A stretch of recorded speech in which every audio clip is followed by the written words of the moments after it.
আজকে আমি যে রেসিপিটা বানাবো তার জন্য না লাগছে খোয়া ক্ষীর, না লাগছে টক দই দিয়ে আমি এটা বানাচ্ছি। কিছুটা আদা, কাঁচা লঙ্কা, রসুন নিয়ে একটা পেস্ট বানিয়ে নিচ্ছি। পেস্টটা বানানো হয়ে গেছে। এবার আমি একটা টমেটো নিয়েছি, টমেটোকেও আমি পেস্ট করে নিচ্ছি, দিয়ে এটা আলাদা পাত্রে ঢেলে নিলাম। এবার একটা পেঁয়াজ, সেটাকেও আমি টুকরো করে নিচ্ছি, নিয়ে ভালো করে একটা পেস্ট এটাও করে নিচ্ছি।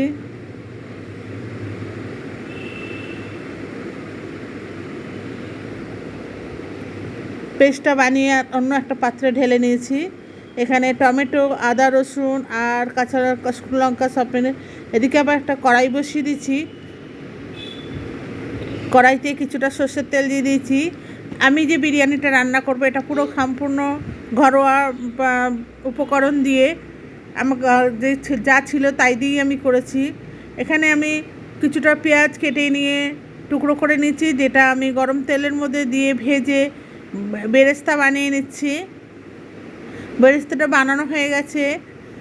এবার আমি এগুলোকে ট্রান্সফার করে নিচ্ছি একটা থালায়, দিয়ে ওর মধ্যে আর কিছুটা তেল অ্যাড করে দিচ্ছি।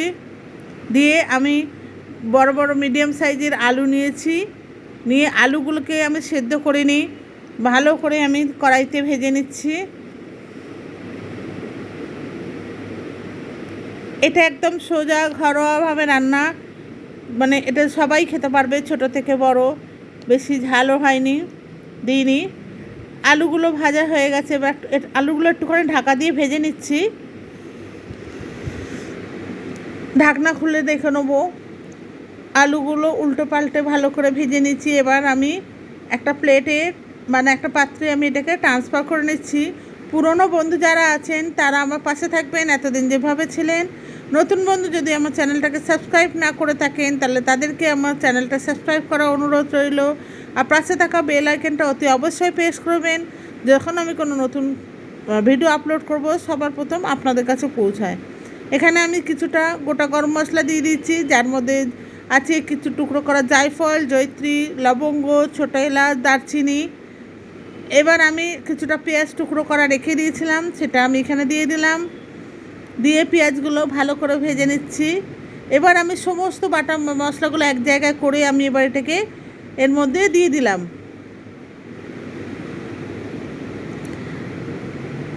দিয়ে মশলাটাকে আমি ভেজে নিচ্ছি ভালো করে।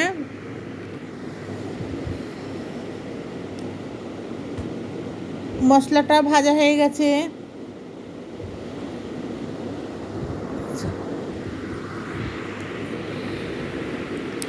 ভালো করে ভেজে নিচ্ছি নাড়াচাড়া করে। এবার আমি এখানে টমেটোর পেস্টটা দিয়ে দিলাম। হলুদ গুঁড়ো দিয়ে দিচ্ছি, হাফ চামচের মতো আমি হলুদ গুঁড়ো দিয়েছি। আর ধনে গুঁড়ো আর জিরে গুঁড়ো দিয়ে দিচ্ছি 1 চামচ করে। লবণ দিচ্ছি স্বাদ মতো, দিয়ে ভালো করে আমি নেড়ে চেড়ে নিচ্ছি।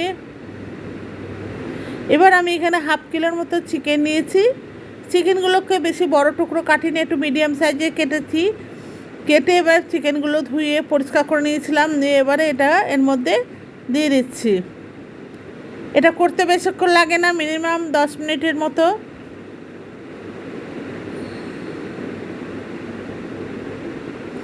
ভালো করে নেড়ে চেড়ে আমি চিকেনটা বানিয়ে নিচ্ছি।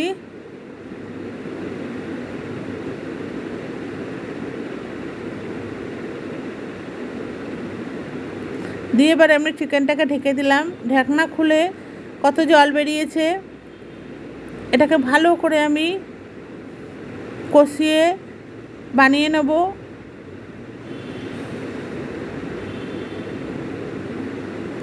এবার এখানে আমি ভেজে রাখা আলুগুলো দিয়ে দিচ্ছি, দিয়ে আলুগুলো দিয়ে ভালো করে আমি চিকেনটাকে বানিয়ে নিচ্ছি।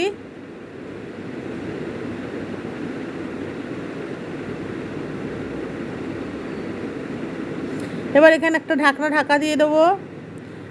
ঢাকনাটা খুলে আমি আবার নেড়ে চেড়ে এবার নিচ্ছি, আর এখানে যে ভেজে রাখা বেরেস্তাটা ছিল সেটাও দিয়ে দিচ্ছি, দিয়ে ভালো করে মিশিয়ে নিচ্ছি।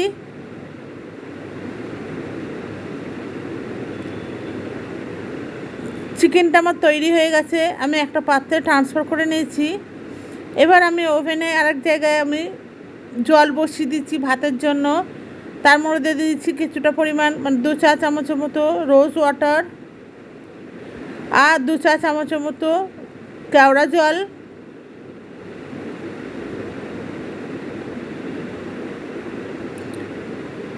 আর দিচ্ছি কিছুটা গোটা গরম মশলা, দিয়ে জলটাকে আমি ঢাকা দিয়ে দিচ্ছি একটা ঢাকনা দিয়ে। এদিকে আমি হাফ কিলোর মতো, প্রায় হাফ কিলো থেকে 750 মতো বাসমতি রাইস নিয়ে নিয়েছি, নিয়ে ঘন্টা 2 ভিজিয়ে রেখেছিলাম। এদিকে জলটা ফুটে উঠেছে, আমি ওই ভেজানো বাসমতি রাইসটা জলের মধ্যে দিয়ে দিলাম। জলটা আমি পরিমতো মতোই দিয়েছি, আমার ভাতটাও 80% মতো হয়ে গেছে। দিয়ে এবার বেরেস্তাটা আমি এর মধ্যে দিয়ে দিয়েছি, দিয়ে যে তৈরি করা চিকেনটা ছিল সেটাও আমি এর মধ্যে ঢেলে দিচ্ছি। এবার পুরোটাই ভেপারে আমি তৈরি করব। আঁচটাকে আমি একদম ধিমি করে দিয়েছি, দিয়ে আঁচের ওপর একটা চাটু বসিয়ে দিয়েছি, আর চাটুর ওপর হাঁড়িটা বসিয়ে দিয়ে এবার 1 কাপের মতো দুধ, তার মধ্যে মিঠা আতর, একটু গোলাপ জল আর একটু কেওড়া জল আবার দিয়েছি, দিয়ে এর মধ্যে দিয়ে দিয়েছি। এবার 1 চামচের মতো ঘি আমি এখানে অ্যাড করে দিয়েছি, দিয়ে এইবার আমি এখানে দিচ্ছি বিরিয়ানির মশলা, প্রায় 2 চা চামচের মতো আমি বিরিয়ানির মশলা দিয়েছি, দিয়ে ভালো করে নেড়ে ছেড়ে দিচ্ছি। দিয়ে এবার এটাকে আমি ঢেকে রেখে দেবো। মিনিট 15 পর আমি ফিরে এসেছি, দেখুন আমার বিরিয়ানিটা পুরো তৈরি হয়ে গেছে। শেষ পর্যন্ত ভিডিওটা দেখার জন্য ধন্যবাদ।